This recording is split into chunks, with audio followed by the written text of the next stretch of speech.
Hi, everybody. My name is Sarah Dorr. I am the Director of Professional Development for the International Studies Association. For those of you who aren't familiar with the International Studies Association, we are the oldest and largest interdisciplinary association dedicated to understanding international, transnational, and global affairs. We have over 7,000 members in over 80 countries around the world. And we are based in global affairs at the University of Connecticut. So thank you very much for joining us today for our discussion, Ukraine, What's Next? There are a lot of questions right now regarding Ukraine's future and the role that it will play in deciding its own trajectory. So today's panelists will explore some of those potential scenarios today. I'm going to very briefly introduce everyone. We are joined with Tetiana Dziadevich, James Pierce, Andrei Korobkov, Anastasia Mahon, Nino Gozalishvili, and Natalia Sterkul. So just a little bit of information about today's session. We're going to start off hearing from each one of our panelists, and then we're going to follow with a Q&A and hopefully a very robust discussion question. We are here with a panel of experts, so now is the time to ask any questions that you may have, and you can write your questions in the chat or in the Q&A function. So with that, I will turn it over to our panelists, and we'll start with Tetiana. First of all, I would like to express my gratitude to the organizers of this panel for challenging us with difficult questions during these undertaking times.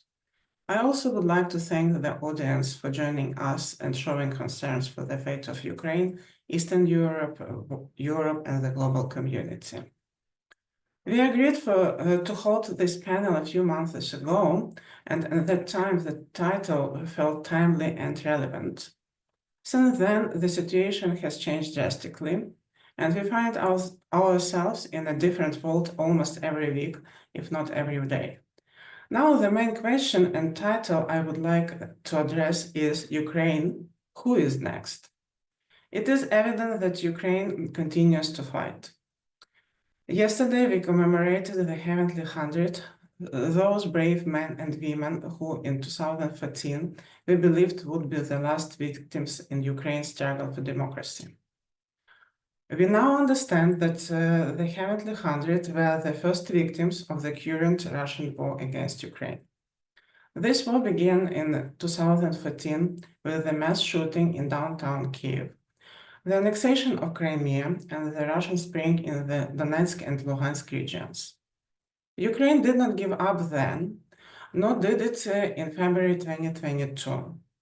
Ukraine will continue to fight for its sovereignty, independence, nationhood, and statehood. In 2014, Yanukovych left Ukraine in dire economic straits. By February 2022, Ukraine lacked weaponry. However, the people of Ukraine mobilized and stood up against the aggressor. This week, despite internal confrontations, the people united in support of their state and President Volodymyr Zelensky, who uphold the constitution. Ukraine is a democratic state, period, and Zelensky is its sixth legitimate president, period. What kind of reality do we live in when those who constantly manipulate their own constitution and have occupied power for 25 years blame Ukraine for being an undemocratic state without legitimate leadership?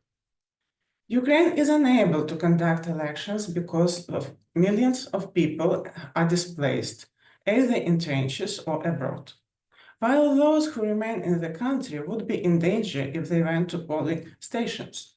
How many independent observers would be willing to come to Ukraine to oversee elections in either hot or even safe zones? The threat of weaponry targeting central and western Ukraine remains a pressing concern. I find it difficult to understand why we need to keep retaining these points.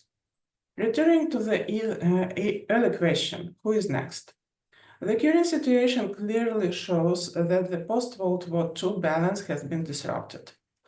Unfortunately, it is increasingly difficult to treat the West as a monolithic bloc.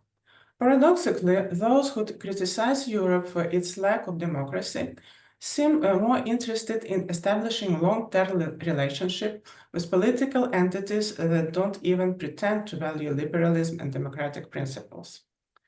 The pursuit of greatness is replacing liberal values, and this shift is contagious. We may soon witness the rise of parades of greatness of various autocratic regimes rather than a demonstration of respect for international law. Under such circumstances, small nations cannot feel safe or secure, even if they have previously joined larger blocs.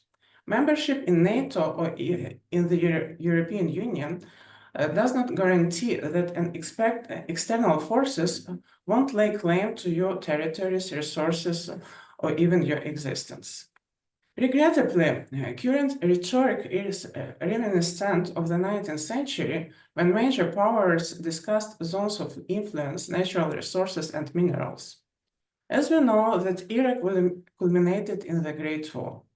The Russian-Ukrainian War began in 2014, and given current developments, humanly risks repeated history. I hope that recent Munich conference acted as a wake-up call for the people of goodwill of the global community. In summary, what is next for Ukraine?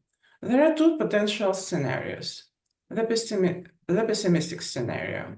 Ukrainians continue to fight and find themselves isolated, pressed into signing an agreement under unbearable circumstances, while the world watches Ukraine bleed to death. This could lead to a total war where everyone is at odds with each other. In the optimistic scenario, Europe and other democratic states remain united in their support for Ukraine while overcoming their fears of Russia and its nuclear threats. This cooperation could help restore the previous balance of power and ensure the security of nations that are unable to defend themselves against a much larger or more powerful aggressor. Thank you. Thank you very much, Tatiana. James? Hi, thank you for inviting me and thank you for organizing this session. So I'm going to be talking about Russian society and where it goes next after the war. We'll talk about the political situation later, I'm sure, and other speakers will. But the reason I want to focus on Russian society is because what countries view themselves as, the view of oneself, will determine a lot about the trajectory they take. So with that in mind, if I had to put it into one word, what Russian society is seeking from the outcomes of any peace talks, it is normality. What does that mean and why are they seeking it? There has been a lot of research lately published on the sort of opinions of Russian society, which puts about 10 to 12% hardcore support for the war, said patriots for want of a better term, and about the same for those who are militantly opposed to it. But in the middle, you have what I like to call the silent majority. That is, people who have not vocally supported or opposed the war, but have just carried on their existence to survive. Many of them did not want or seek this war and did not support its continuation, supported by many different surveys that show since 2022 that Russians favoured peace terms and a ceasefire. But in wanting normality, how does Russian society get there? So I'll explore that by looking at three different things. First, the state of both Russian democracy or quests for democracy and the system itself as it currently is, the economy, and what the legacy of this war will mean for Russian society as a whole. So with that in mind, I'll just start by saying that the liberal opposition in Russia has mostly now fled, and they have fled because, again, their activities are completely criminalized. So it's not just that they don't operate on the fringes, it's just that they cannot operate at all. More so, they have struggled to convince Russian society to come with them. Russia's liberal opposition polls very poorly. They have bad approval ratings. They have ultimately failed to convince Russian society of their ideas. And this is, by the way, I should say, before COVID and before the invasion, discontent with the state and with public services was growing, and they failed to capitalize on that. Why did they fail to capitalize on this? Some might say it's because democracy became a dirty word because of the 1990s, those chaotic years. Another, I think, more simple explanation has to do with the fact that, and it's not a popular thing to say, whether we like this or not, the Putin years have provided Russians great comfort and safety, more so than they've ever had. Whether we willingly acknowledge this or not, Russia is still more westernized and modernized than it has been at any part of its history, even now under the sanctions. So that's part of that why, but even more so, the Free Russia Foundation, led by Karamurza and others, which is based in the US and is not transparent about its funds, released a report last year about the fate of Russian democracy and the future of it post-Putin, and they concluded that it would not come about through them and through other liberal opposition groups or through other democratic groups. It would come about through the technocrats, that is, those who currently run the Russian government, who perhaps know better than those currently around Putin. They predicted that the technocrats would drift towards democracy as a necessity of governance because they won't be able to fall back on repressions and oppressions of society, and the economy will need to be steered towards some relative liberalization. There is plenty of evidence that Russians want this and they want to be welcomed back into the family of nations. What that means going forward, I will talk about at the end, and we can discuss in the questions. As for the economy, of course, 7% of GDP is going on the army, 9.5% inflation, 21% interest rates. To get a mortgage in Moscow now, you need a salary of about 300,000 rubles, which most people do not earn. Fruit and veg is up 20%, butter up 20%. There's a labor shortage. There are increased corporate bankruptcies. Much of the press is very giddy about the fact that the Russian economy is on the verge of collapse. But then again, we need to remember this was the case during COVID. The Russian economy was going to collapse. It didn't. Last year, it was about the price of eggs that came up in Putin's end-of-year conference, and that there might be a 1917 moment. Despite that, though, and what does this have to do with Russian society? Well, government debt is still very low and the costs are manageable. It still has large current account surpluses, but more than that, the incomes are up in Russia. Consumer confidence is up. Household consumption is 6% higher. The fact of the matter is, Russian society has, as a whole, been largely unaffected by the sanctions. This matters going forward because if they've been unaffected, what about questions of guilt and what about well, anything else, basically. The straw that could break the camel's back, I should say, Russia has a property bubble that is growing. That could really cause a huge recession, and the Central Bank of Russia, there was a report recently leaked, they're expecting a recession. So is the economic outlook bleak? Sort of, but not really. So back to my initial question, what does normality look like under these circumstances at the end of the war and with its legacy? The fact that most had nothing to do with it in Russia and wanted nothing to do with it, they will not want to be made to feel guilty. There is a huge chunk of Russian society that is open to the West, that would like to be a part of the European family of nations. If the West alienates them, it could end up causing resentment where there is none.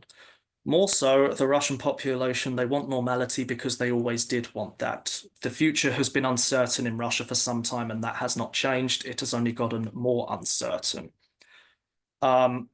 Will guilt set in for the invasion? I'm one of the few scholars, I think, that's been to Russia since the invasion. I've been back several times, and there is guilt on a very personal, private level. But questions of guilt are very hard in Russia. Who is to blame? This will be worked out by Russian citizens themselves, I think, and in terms of the future of Russia's political system, as I've said before in articles I've published, Russia's future will not be decided by foreigners' wishful thinking. It will be decided inside Russia, and we have to keep that in mind. And with that, I yield. Thank you very much. Thank you very much, James. And so often there's a focus on elites when we talk about what's going on in Russia today. So it's really interesting to hear about everyday life and the perspective of citizens there. So I am going to turn it over to Andre. Yeah, thank you, Sarah.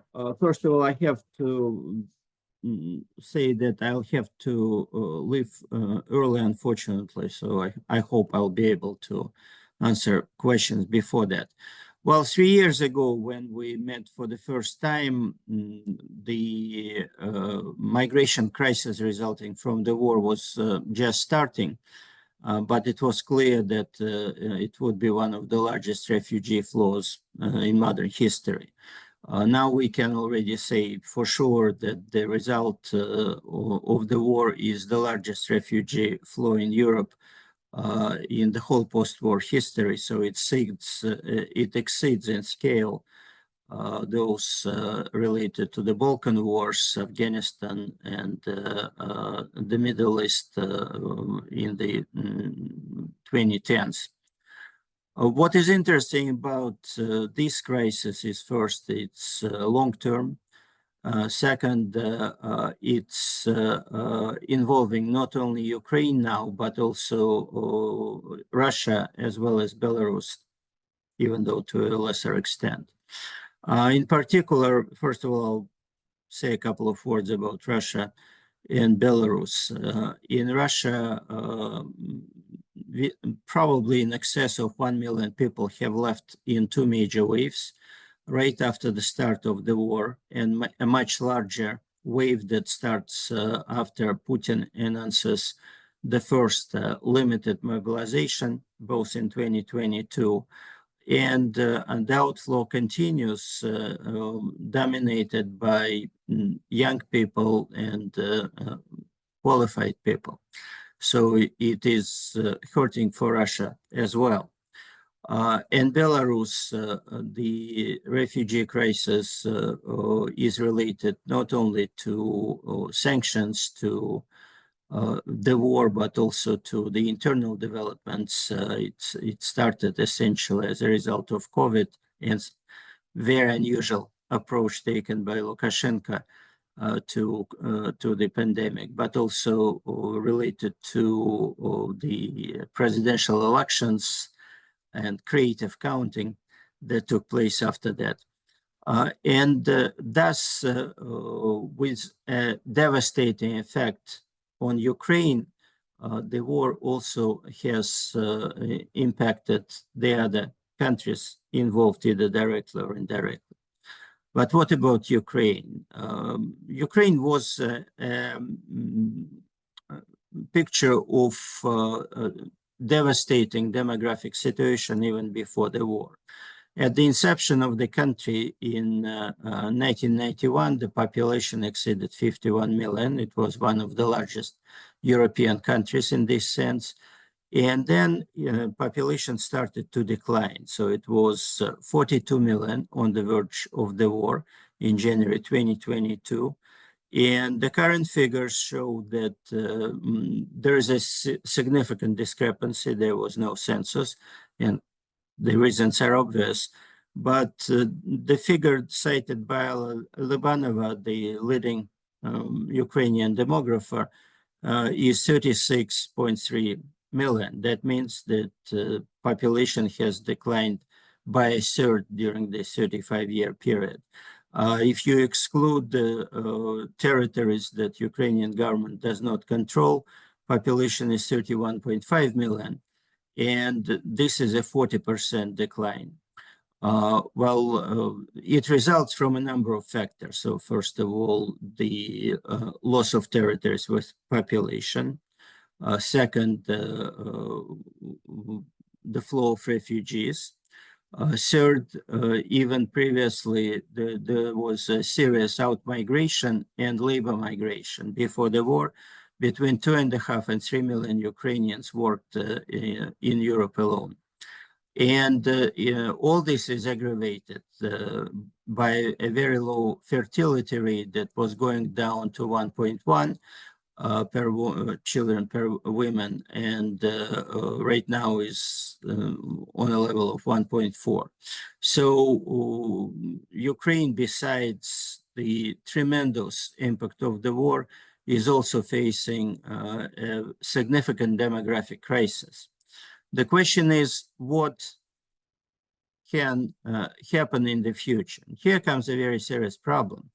About 60% of Ukrainian refugees state that they want to go back. but only 5% say that they're going to do it in the near future. Considering that a significant number, a majority of refugees have been outside Ukraine for 3 years, well, the probability of them returning in large numbers is very low. And the situation is further aggravated by the fact that 63% of those being abroad are women. And overall, if you include children in the age up to 18 and people older than 60, about 90% of refugees are not males, and all these not males in productive ages. And this sounds a real disaster. If we talk about Ukraine specifically, 10% of its housing is either damaged or destroyed. A third of the population are in desperate need of humanitarian assistance.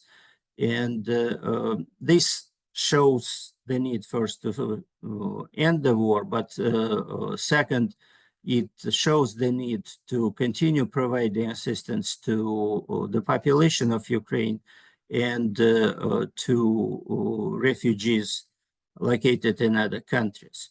Now, if we talk about the numbers here for January 2025, the overall number of registered refugees globally was 6.9 million, of whom 6.3 million were in Europe, with the largest groups being in Russia, and we don't know what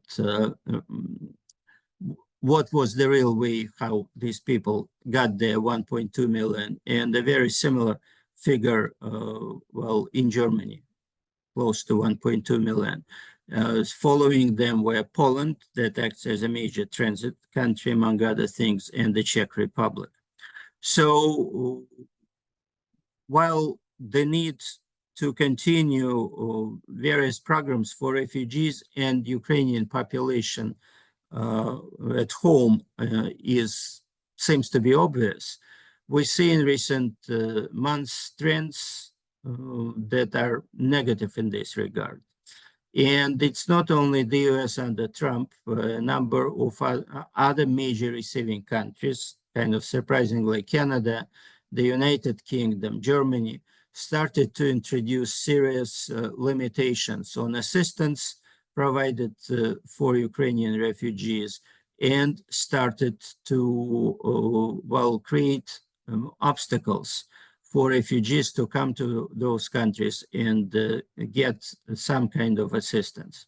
Specifically in regard to the US, the US has received about 500,000 people from Ukraine on the basis of different programs. The most important of them was Uniting for Ukraine, that was requiring either physical or judicial persons to act as sponsors for Ukrainian refugees. Through this system, 271,000 came in the last 2.5 years. And now the administration has frozen this program and frozen funds that were designed to help the refugees. So we see that if, while in general, the situation continues to be extremely complicated, well, saying in the last 3-4 months, about 200,000 people were displaced in addition to previous numbers, fleeing the current active military activities in the Donbas region. And while the crisis does not go away, in a sense it deepens, but we don't see any goodwill on the part of the major receiving countries to continue providing this assistance, at least at the previous level. And this clearly continues to aggravate the situation. So not a very optimistic assessment, but I think I have to wrap it up here anyway. Thank you. Thank you very much, Andre. Anastasia. Thank you very much, Sarah, and thank you everyone for coming. What I would like to kind of ponder today is not only what's next for Ukraine, but also what kind of changes we're seeing in Russia that are affecting the global political system and how it's been changing since the beginning of the invasion. And one aspect of it from the security perspective today that I would like to touch on is how Russia's repression state is shifting from just punishing dissent to preventing it from ever happening. And from that, digital technology is central. So we see how Moscow wants not only to control protest or keep tabs on potential political unrest, but also they want to control political thought itself. And the importance of that political process and approach can be seen in President Zelensky's statement when he says that President Trump lives in a Russian misinformation bubble. And that shows us that Russia's information and disinformation political processes, they greatly influence politics at the highest level. So what kind of changes have we seen since the beginning of the invasion? First of all, we see now that the Russian state watches in real time much more extensively than it used to do in the past. We see a great expansion in AI facial recognition software, geolocation tracking, and social media monitoring to the level where people would have to delete their social media off their phones or significantly censor what they have on them in terms of information and even private conversations when they, for example, want to cross the border, leaving Russia or coming back. They might be detained for some absolutely private conversation on WhatsApp. And that approach is not only expanding because of the war, but it is getting more embedded into political processes that we see in Russia. And now, when at the beginning of invasion, anti-war protests could get you in trouble, now even liking a post on social media about it could get you in trouble. So even being associated with some kind of even potential political unrest could greatly affect people's lives and livelihood. And that refers back to what James was talking about, the silent middle of the Poland, people who would just get on with their lives and they would try not to get into any kind of political trouble, precisely because the government has risen the cost of any kind of political engagement to the level where people would rather self-censor and stay on the safer side of things than risk everything for an anti-war post or protest. And as a result of that, we do see people starting censoring themselves to a great extent, and that happens before the state acts. So in a way that works as both deterrent and also as the justification of that act for the government.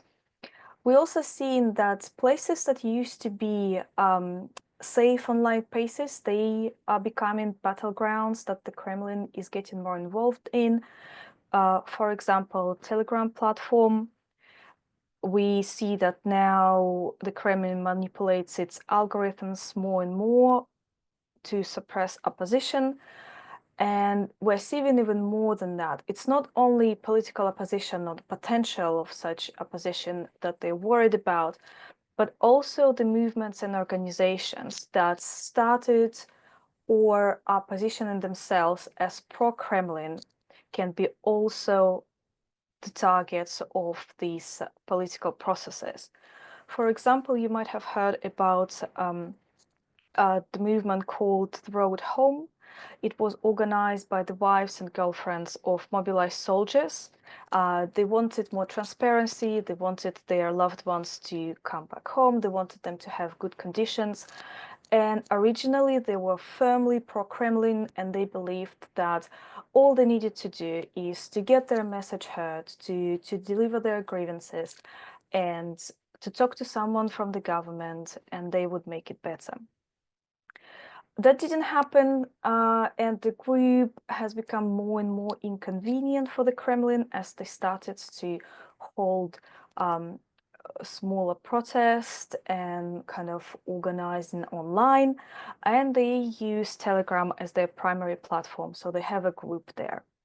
And as the result, they suffered a significant attack of the Kremlin bots, which resulted in their group labeled as fake on Telegram, which has greatly affected their credibility and what they can do in terms of spreading their message on the platform. And that shows that not only pro-liberals and political opposition that, as we've talked before, mostly are living abroad now, but also regime-friendly voices are getting silence and more drawn into that mill of digital repressing state. And what that means for the future is that when there was hope for growing online and digital dissent at the beginning of the invasion, there is less hope for that now. And unfortunately, even if the war ends soon, or we see some kind of frozen conflict situation, unfortunately, it would be impossible for Russia to go back to its pre-war state, because what we can see now is that the digital repression machine that the state has become is so embedded in normal political processes that it would be close to impossible to detangle it in a way that the state would stay operational without a major overhaul. I'm looking forward to questions. I'm going to finish here. Thank you. Thank you very much. Nino.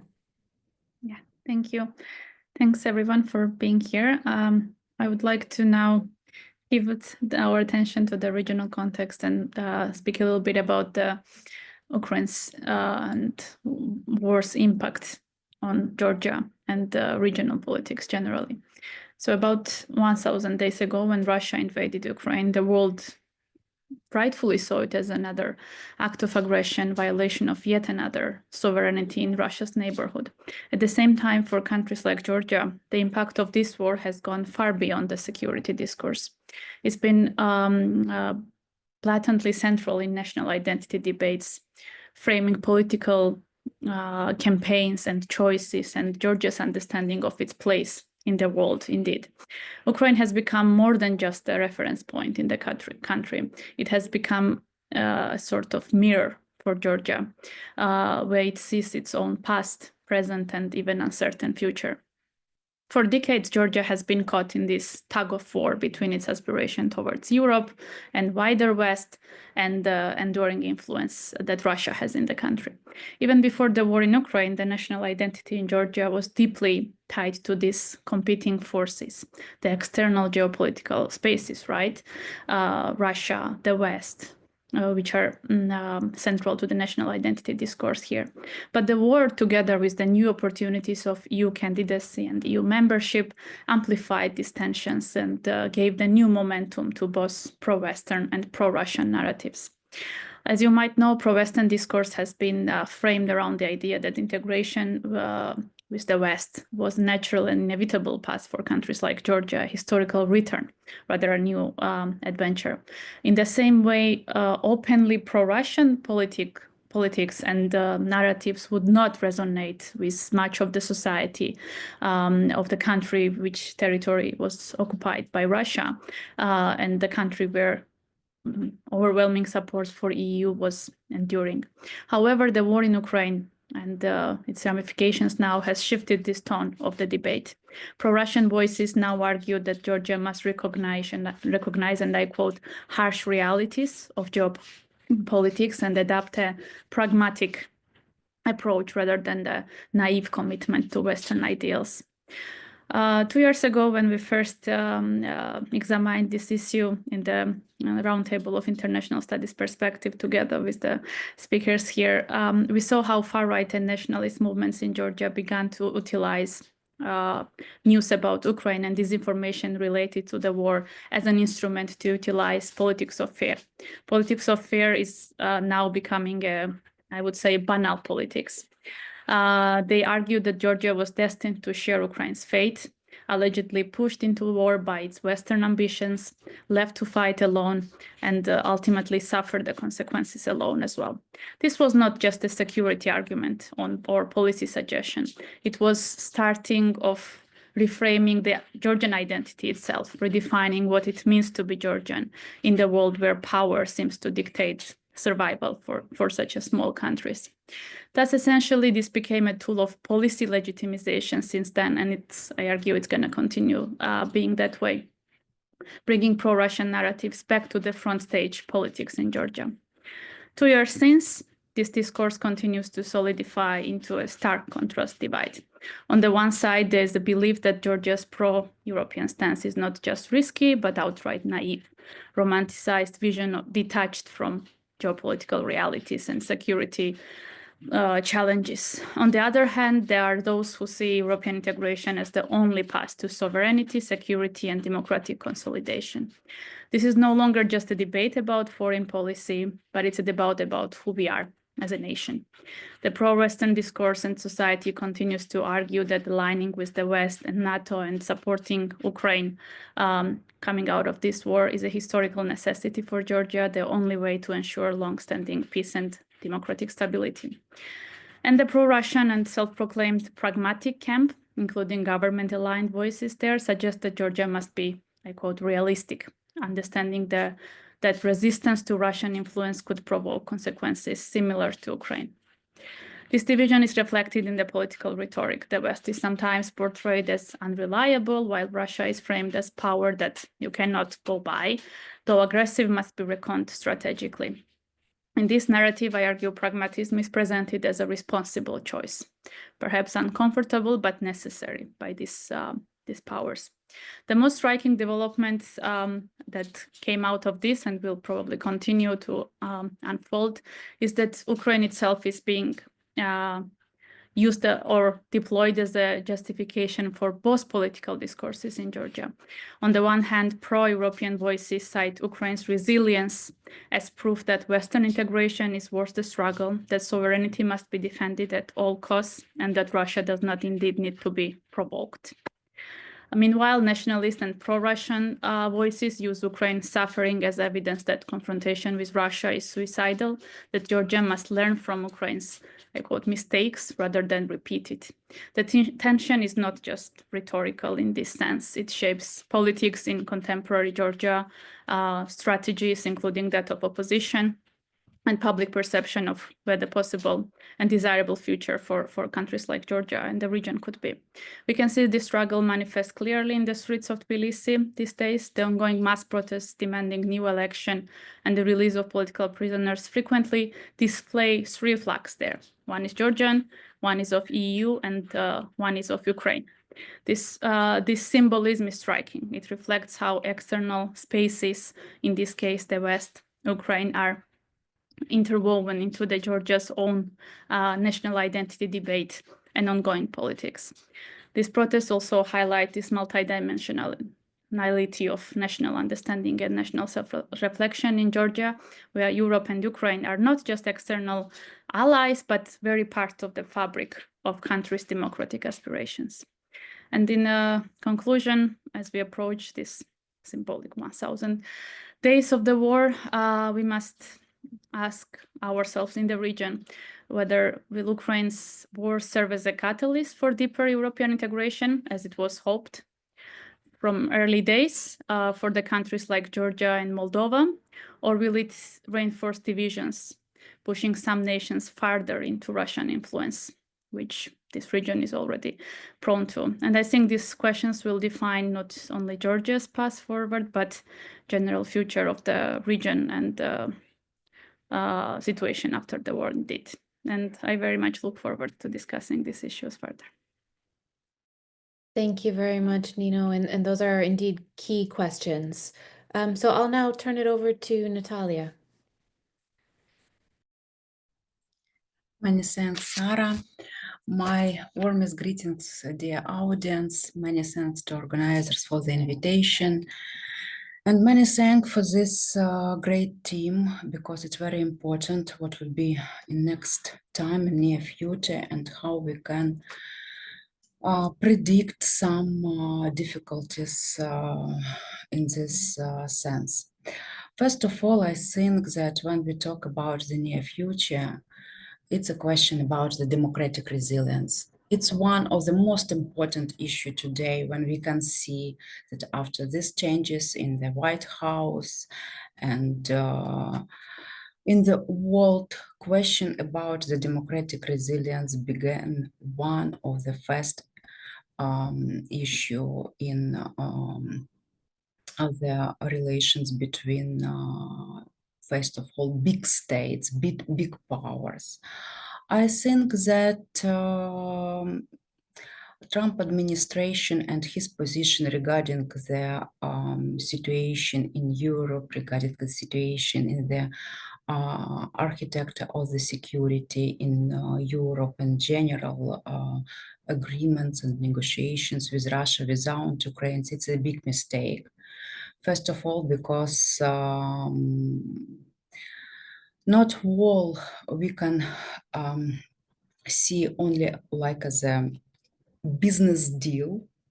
I think this is the central part for Trump administration. He, like as a businessman, tried to resolve some important issue of the war peace through their pragmatic and rational decision, like as a business deal. But first of all, we can talk that exists the international law, exists the rule of law on the international level, exists the international justice, Geneva Conventions and other important documents. And somehow it's very strange that we can see this situation when so many restrictions in this sense. I think it's a very sad and a very difficult situation, and somehow it's very strange that we can see this in 21st century. But what I can say that the change in the United States foreign policy after the changes in the White House and the Washington's administrations turn towards Russia are already obvious to everyone. An exciting European cycles in growing more and more, and realistic approach to the current state of affairs in the world is frankly frightening. The frozen Russia assets are also located in Europe. It's important that during the negotiation process, the issue of lifting sanctions against Russia is agreed with Europe. The issue of Ukraine's borders is also a matter of concern, as it is also a question of European borders.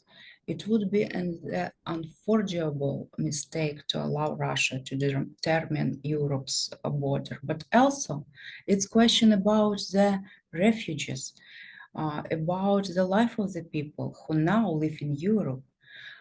And what would be with this sense for their future, for their families. It's not only a question about the help, assistance, and providing some technical assistance to the refugees. It's also possibility to return in Ukraine, these people. That's why I think it's very important issue. It not only deal with the Trump administration, it's more hard and more complicated and difficult issue. Speaking about the negotiation process without Ukraine, it's an important issue, and without European Union partners. I think that this negotiation for Russia, of course, this is a big diplomatic breakthrough since February 2022. No one has conducted serious negotiation with the country's authorities. And for the Russia Federation is a very big possibility to change the situation. For the United States is a step towards fulfilling the campaign promises of Donald Trump, who wants to end the Russia-Ukrainian war, if not in a day, then in the foreseeable future, but it's impossible. So I think that the situation is very complicated and generally, and unfortunately, somehow we cannot influence to the situation because the United States is a very big power. But it demonstrates that somehow questions about the democracy, it not only questions about the small countries, it's also the big problematic issue for big potential powers which really have history, heritage, and try to create special conditions in the world, how we need to keep the democratic issues, but for them, this doesn't work. I think that it's not okay, and we need to think about it. We need to think about the possibility to keep our attitude to Ukraine, to keep our attitude to really authoritarian country. Because when Trump's talk or said about the criticism and critics to Zelensky that he is dictator and the dictator's regimes is not okay for today's, why he didn't talk about the Russian dictator regime? Why we don't talk about the when in Russia were organized the democratic electoral processes? I think it's a very big question for Russia Federation. That's why in somehow strange the attitude and situation in general. What it means for Moldova? I think that for Moldova, it's a very important issue with a lot of concerns, with lots of fears, first of all, in the security issues. And of course, a lot of depends on the results of this war. A lot of depends on the negotiation process, so-called negotiation process. What it would be. It will be the real peace, what it will be created situation when we can talk only on the temporal piece. It's very important issues. And not only it's question on our European way, possibility to continuation of our European way. It's question about the political stability in the Republic of Moldova. We are in the period of the upcoming parliamentary elections. It's difficult time for us because we have a lot of problematic issue, energy crisis, difficult economic situation and so on, but also division in our society. Very big and hard influence from the part of the Russian Federation to the democratic and electoral processes. Support of the pro-Russian political forces, unlegal financial support from the part of the Russian Federation, and yes, corruption. especially electoral corruption among voters. I think it's enough to understand that Russia had and has very big influence for the Republic of Moldova from different point of view. It's not only economic dependence and not only energetic dependence, it's possibility to interference to main political internal processes of our countries. That's why for our country in this sense, it's question about the political stability.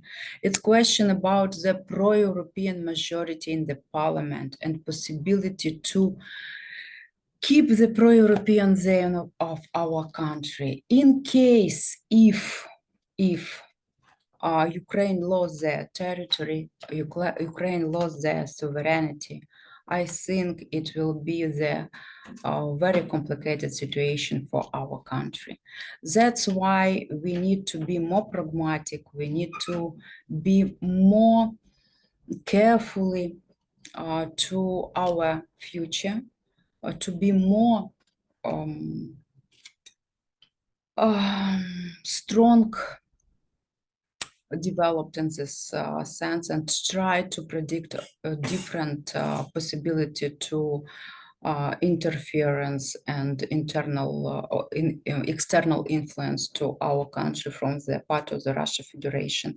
But of course, very important issue on near future depends on the result of the war in Ukraine. And I really hope that this agreement between the Trump administration and Putin administration somehow will have rational points of view, taking into account the 3 years of the war, taking into account so many lives of the people, international law, and maybe then it will be more clear for international community and for the European part, it will be more support in this sense of countries like as Moldova, Ukraine, Georgia, in the possibility to keep our European way. But of course, without our countries, without our willingness, without our actions, it's impossible.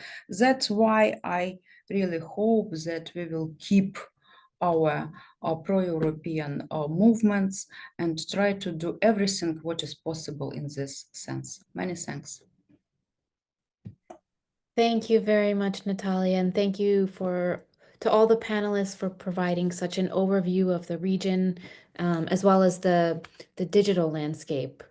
So we have some questions in the chat and the Q&A that I'm going to turn to. And audience members, just a reminder, you can write your questions in the webinar chat or using the Q&A function. So the first question that is directed at the panel is about the likelihood of a Trump peace.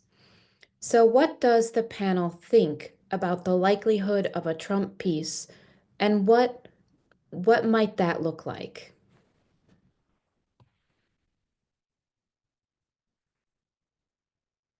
Tatiana?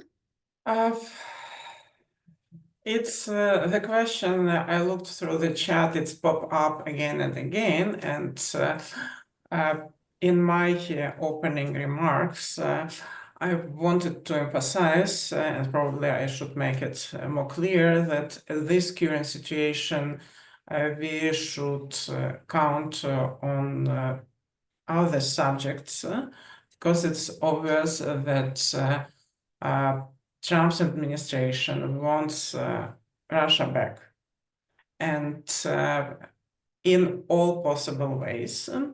And at this point, unfortunately, it's not only about the US isolationism, but it's much more disturbing aspects that we are coming into the phase of this parade of greatness, what I articulated, that Trump administration wants to talk only to big players And it does not matter about what direction these players take in their internal and external policies. Unfortunately, right now, liberal values, democracy, don't matter for the current administration. And the US is going to withdraw from NATO. The US is going to withdraw from United Nations organization. The US is going to withdraw from all institutions which cared about humanitarian stability in post-World War II world. And that is why it's pushing to the speed up agreement. And obviously, this speed up peace agreement will not be in favor of Ukraine, and it will not be in favor of other countries. That is why I asked who is next. Because I don't know if people followed news. Those, for example, February 5th, in the Russian Institute of Commonwealth of Independent Countries was a big conference addressing issues of ethnocide of Russians in the Baltic countries. Those who understand Russian can find it on YouTube, and the language of all speakers was that Russia should bring Baltic countries back to Russia. So when we are thinking about struggle of Georgia and struggle of Moldova, even Baltic countries, which are members of NATO and European Union, are not protected.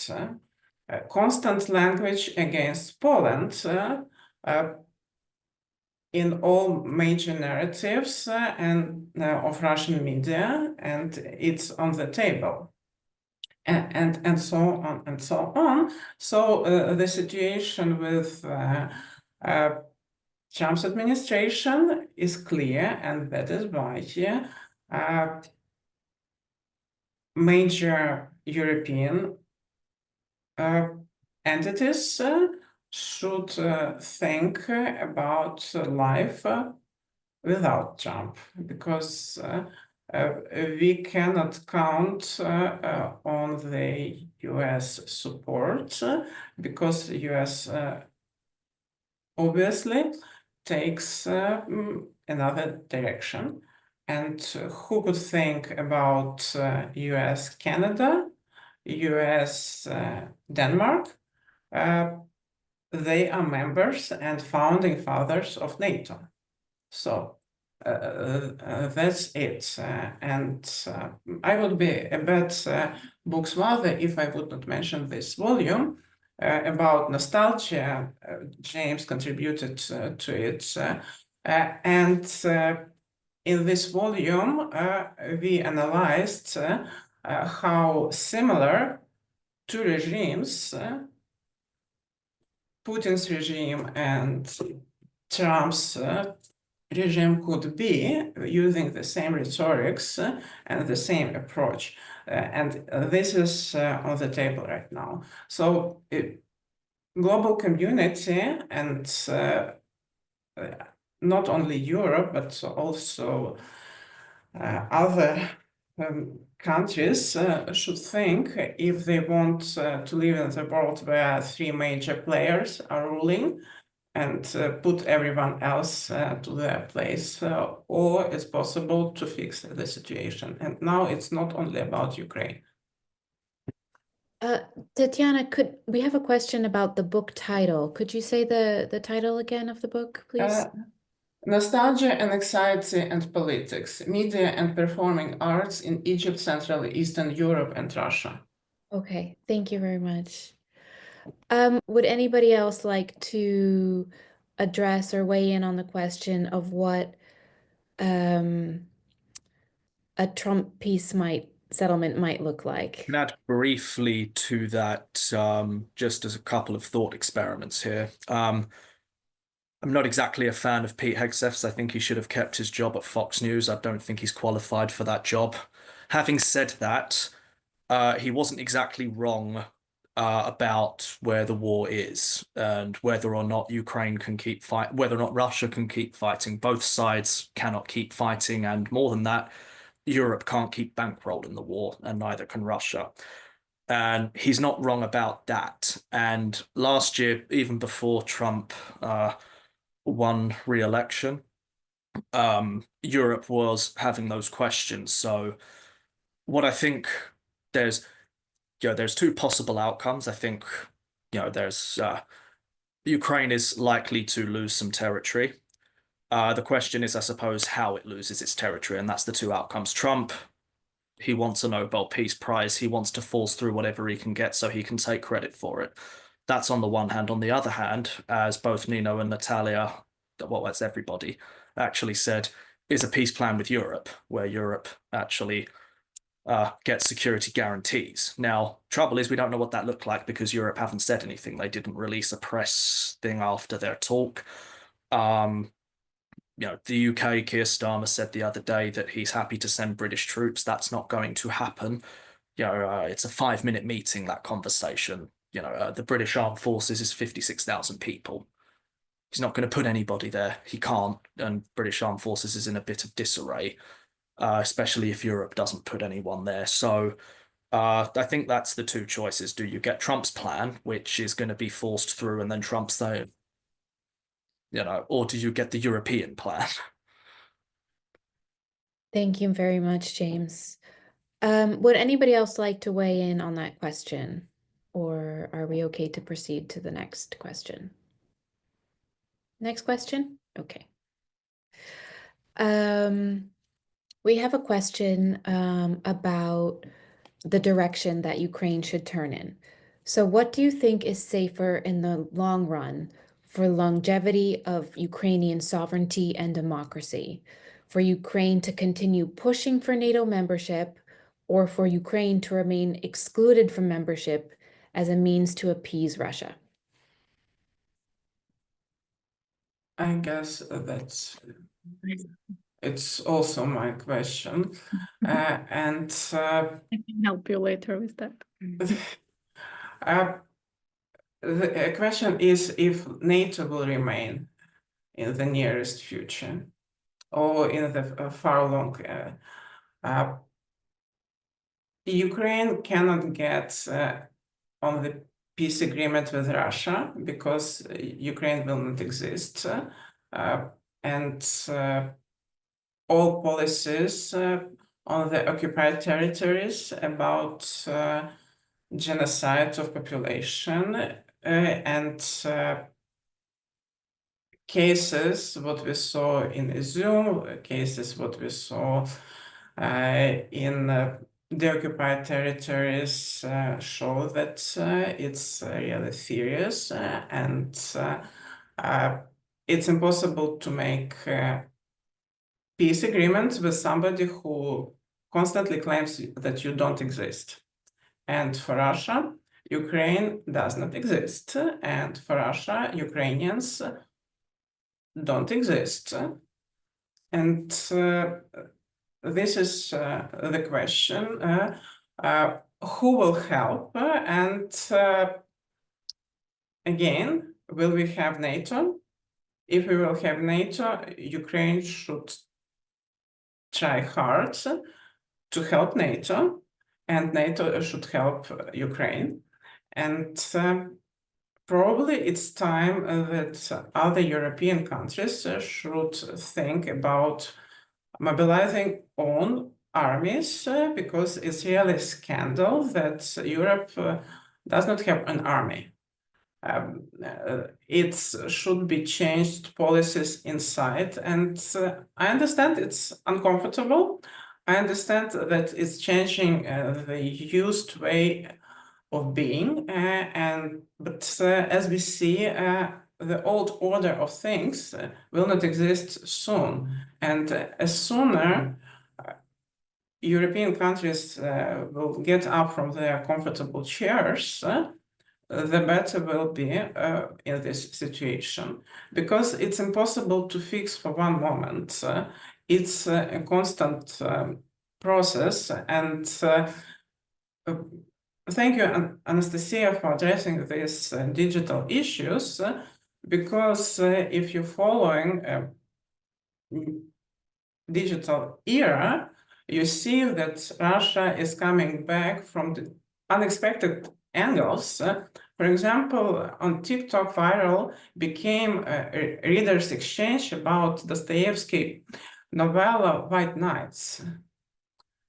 From all millions of books written in all possible languages and translated into English, some group of people picked up White Nights by Dostoevsky, and you can find it on net, and exchanging their ideas how great this book really.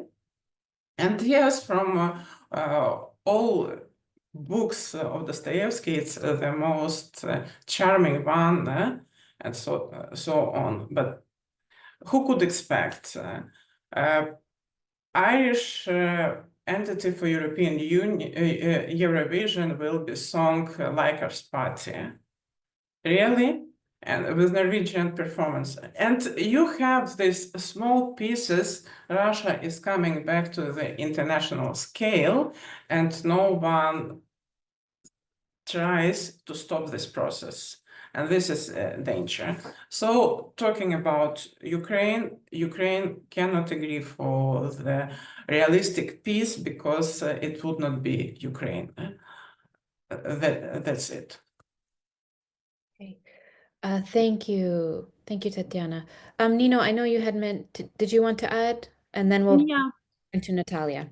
Yeah, thank you so much. And I will pretty much continue from Tatiana's intervention, and maybe just another take on Trump's role here.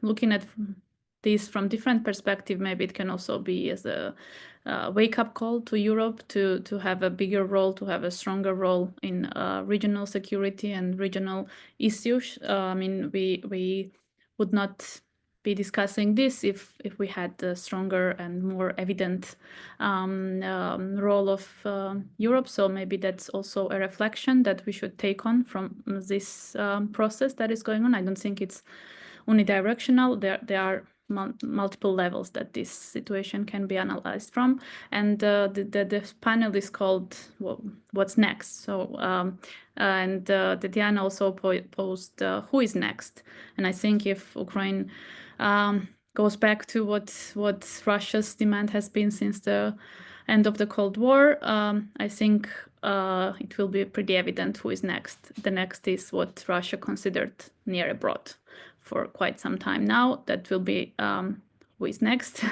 and that will be also new rule in the town, kind of. So to say that if power is the language that we speak now, then and we agree on these terms, then it will be really hard for collective West, so to say, or democratic world to keep allies in the region and keep these societies aligned to democratic values that I think are the priority interest of the West itself as well. So yeah, I think that's pretty evident in itself. Yeah, thanks. Okay, Natalia? Yes, if you allowed me a few words, I absolutely agree with Tatiana, but if we talk or if we try to find the answer to the question if Russia exist Ukraine or not, exist Ukrainians or not, I think that exist, and they fight against Ukraine. That's why exist. But we can mention that Trump administration first time in the history after the beginning of the Russian war against Ukraine, United States doesn't agree with definition that Russia is the aggressor. In the resolution, in the official document, in the resolution of G7, which would be agreed and or accept on the deal of third anniversary of Russia war against Ukraine. And in the General Assembly of the United Nations, Americans also first time they don't want to be the co-authors of the resolution that accept the aggressive action of the Russia Federation. I think that it means a lot of, and in this case, we need to think what really Ukraine can do without the support of the United States of America, without the support of the European Union. I think it's a very big question, but it's not question about the elections in Ukraine. It's not question about the possibility to change the situation and this big pretensions that power of Zelensky is not legitimate. That's why I think it's a very important issue to understand how fragile is this situation after the 3 years of the war for Ukraine and for Ukrainian citizens, and for the first time for the military who really tried to keep the peace and fight against Russia aggressions on the first line. Thank you. Okay, thank you, Natalia. Would anybody else like to weigh in on that question? Anastasia? I'll just quickly add a few words. And I think a lot of questions and kind of us, we are all walking around that what is actually the international order that we live in? What do those rules mean? And I kind of just wanted to remind everyone that everything that we're talking about, and there was a question in the chat about, or in the chat and the questions about how the international legal order can help us to think about it when everyone is ignoring the orders by the International Criminal Court or the UN and things like that. That's all those organizations and alliances and laws that were put in place, they've all been negotiated in the past. And I believe that today we are in the process of witnessing them being renegotiated again. And that is something that is fundamentally very scary and brings a lot of uncertainty to international order and the way we see politics and the way we do politics. And the mere fact that the US would have talks, direct talks with Russia in Saudi Arabia without Ukraine or Europe being present, or some sources claim even without being invited, that is absolutely concerning. And that is a sign for both Ukraine and Europe to kind of reconsider where they stand and maybe think about their options a bit closer. And we definitely do see that one of the main problems for the European Union in this situation is that it takes a lot of time to come up to some kind of common position, common solution on a lot of issues. And that is something that Trump administration is doing very differently. They're moving very fast. They're creating a lot of political change. And there is a possibility that that momentum would carry us somewhere. So it is very important that Ukraine and European countries get some kind of common position together and get themselves into those talks, even uninvited.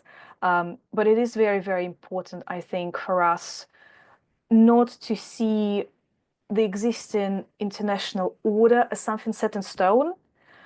So we often talk about NATO and the UN as something that should be upheld as the highest, kind of the wisest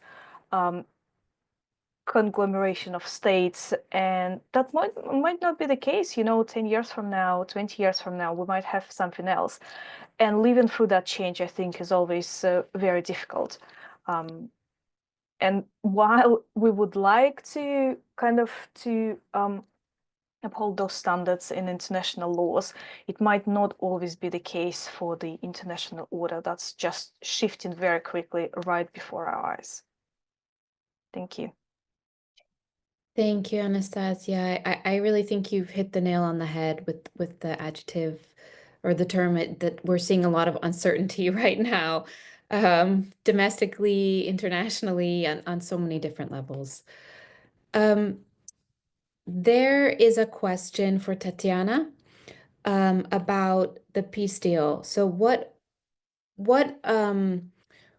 threat does the peace deal pose for Ukraine's natural resources?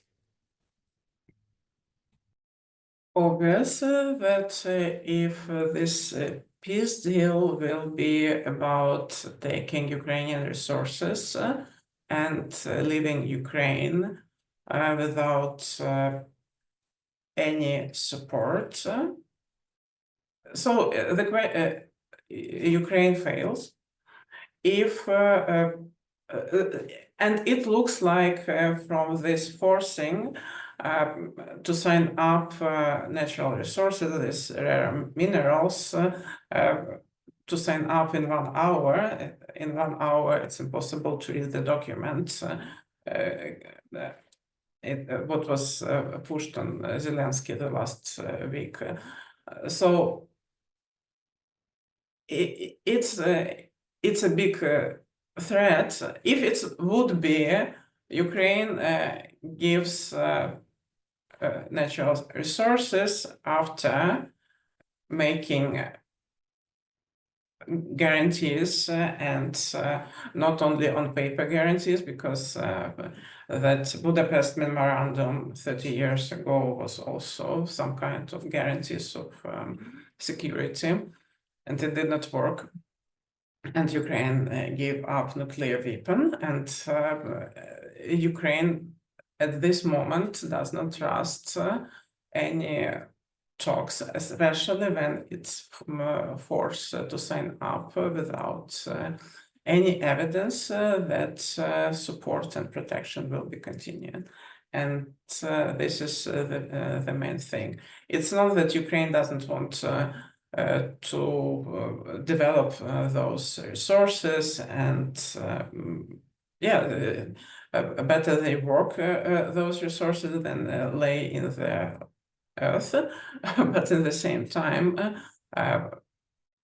there is no trust at this point, especially with all these conversations about Ukraine without Ukraine, about Europe without Europe, and it does not look like that Trump's administration is interested in supporting Ukraine. It's much more likely that it's interesting in bringing a big player, Russia, back to the world and to rule the world together with Russia, China. It looks like that. Yes. Would anybody else like to weigh in on that question, or I can turn to the next question about getting prisoners of war back. So what the question is, what is the status of getting prisoners of war back? For example, Ukrainian children. Ukraine does everything possible, and negotiation and it's going on the whole time, and it's just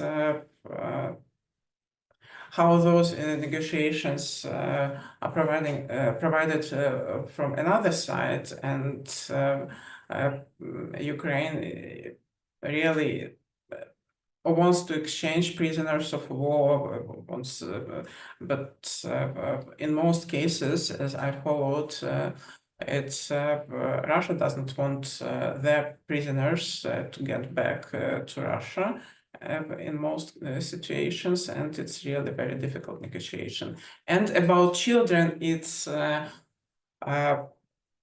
heartbroken, and it's totally another topic. Yes, Ukraine wants to bring back the children.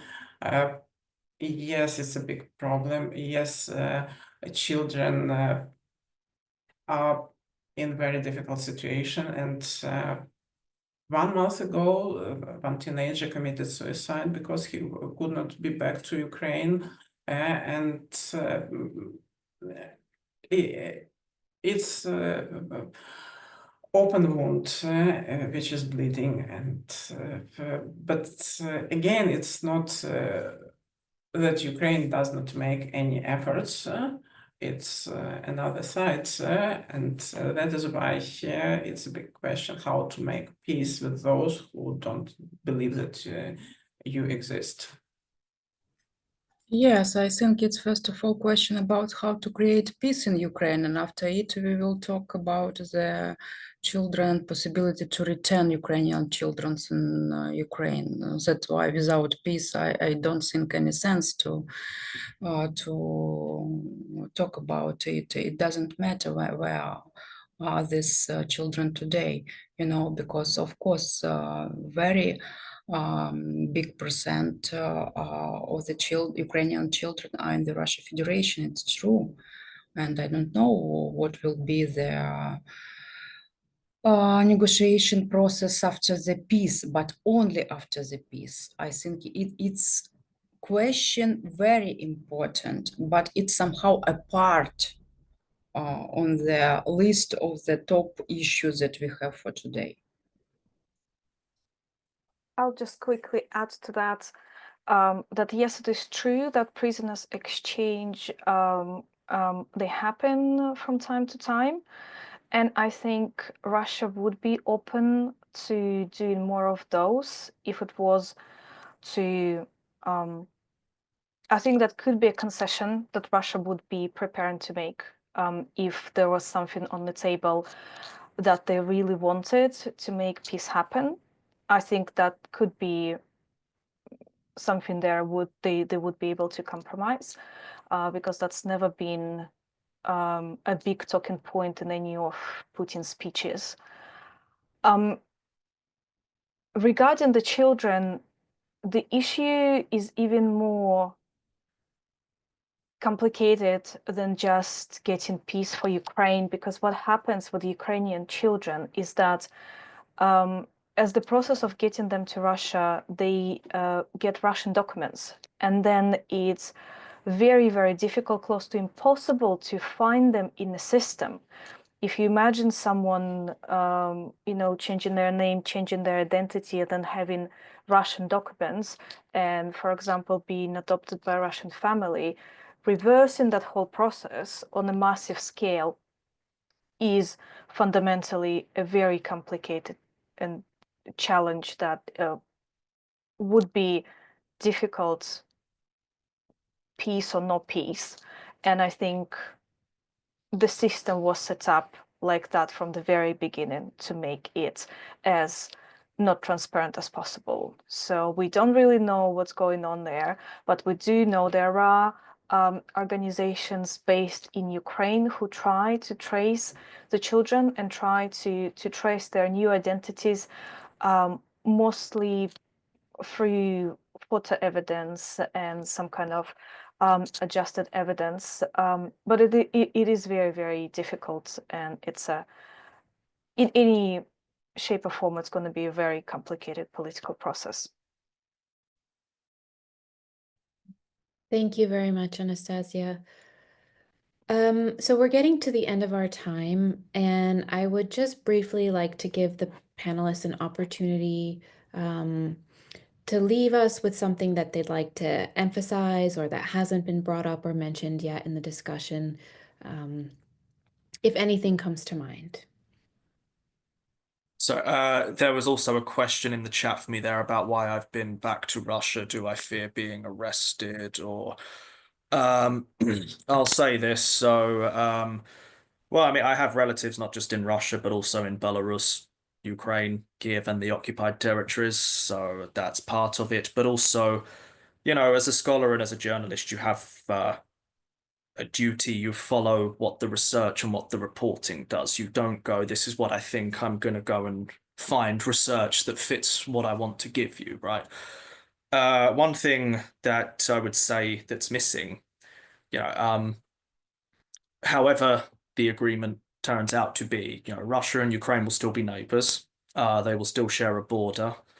They will have to coexist, and how that coexisting happens, I mean, I don't know that anybody's given that much thought. And so what does that look like going for? Because again, Ukraine will need the guarantees, and Russia will obviously want to get some concessions in that regard about a coexistence between the two of them. Further to that, I mean, and again, another reason why I go back, you know, Russia is pretty big, like size-wise, and you know, you can either stick your fingers in your ear and go la la la la la, and just ignore everything that comes out of the Kremlin and dismiss it, or you can listen to them and you can take it seriously. You know, Russia is not a country that you can just ignore, however much that may displease some people. And we're not going to understand Russia or Russian people better by, again, dismissing it. So that is the other side of that coin, I would say. Okay, thank you, James. My final thoughts and partially answered to James. In 2014, we believed that the wall will help us, but it's obviously with drones and all other armory wall on the whole perimeter with Russia will not secure our existence. And in this situation, role model of Israel's state of Israel, is exactly how you exist surrounded with nations which don't want you to exist. And in the Ukrainian case, it's only one side. For Israel, it's more difficult. But at least from Western side, unless Hungary will change the attitude, it will be another story. But my wishful thinking that München Peace Conference 2025 will not be Munich Peace Conference 2007, and obviously I wish it would not be Munich 1937. So people of the goodwill over the globe should understand that giving up for Ukraine, it's giving up for their own security, because in the new turbulent reality, any bloc can protect you if major players don't want to participate, and that isolation in own borders also will not help you, because in the time of Shaheds, drones, borders have symbolic meaning and not physical protection. And yes, we all want peace, but if this peace will secure us or not. So I am calling for mobilization of people of the goodwill over the globe. Otherwise, in the perspective of 5, 10, 20 years, it's a big question of existed reality. So thank you. Yeah, I would just like thank you once again for organizing this and for very thought-provoking questions and discussion. And maybe just final remarks that I will make. I think in the future, I mean in the present as well, the meanings, the ways we think about peace and war, I think are forever changed now. After the war in Ukraine, and that will probably continue to be true for some time, not only for the countries in the region, but I think for the globe itself. So I think when we speak about peace, we might be meaning something new than we would mean several years back. And thank you once again.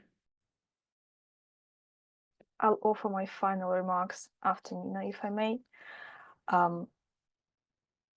I think it's important to remember that we're all basing our analysis of kind of political actions coming from Russia, mostly on political rhetoric. We don't really have access to actual decision-making processes because the state itself is so not transparent. And if we learn anything from previous Trump administration and the beginning of his second term, is that political rhetoric can change very quickly, and it can go from one side of the spectrum to another very quickly. And I definitely see potential for Russia trying to walk back some of its political rhetoric in order to get some points with the Trump administration and to get where they want to be with the peace negotiation. So I would suggest that we all take what's going to be happening in the next couple of weeks, a month, with a grain of salt, and trying to kind of to look at it from a more rational perspective. Thank you.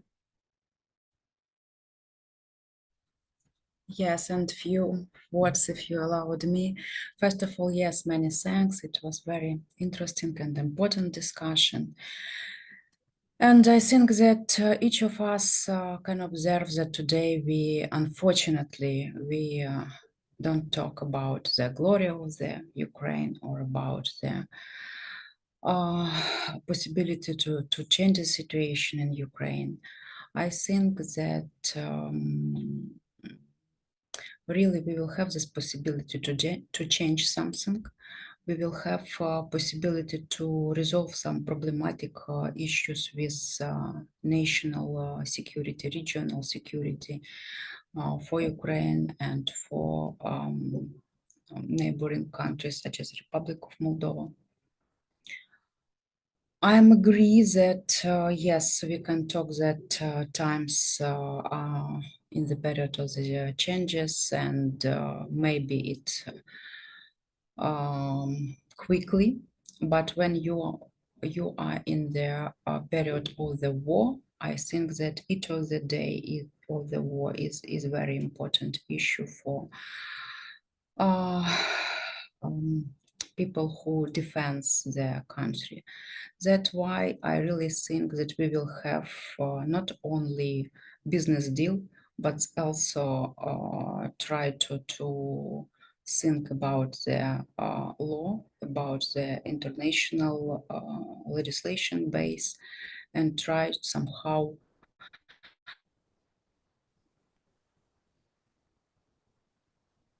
I think we might have lost Natalia.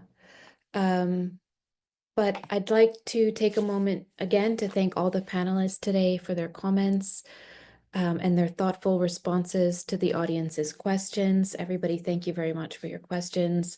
I think I certainly learned a lot about Ukraine, the region, and the new potential world order that we're seeing. So thank you very much, everyone, again, and have a wonderful rest of your day. And hopefully we will soon have some cause for optimism about the situation going on in the world. Thank you again.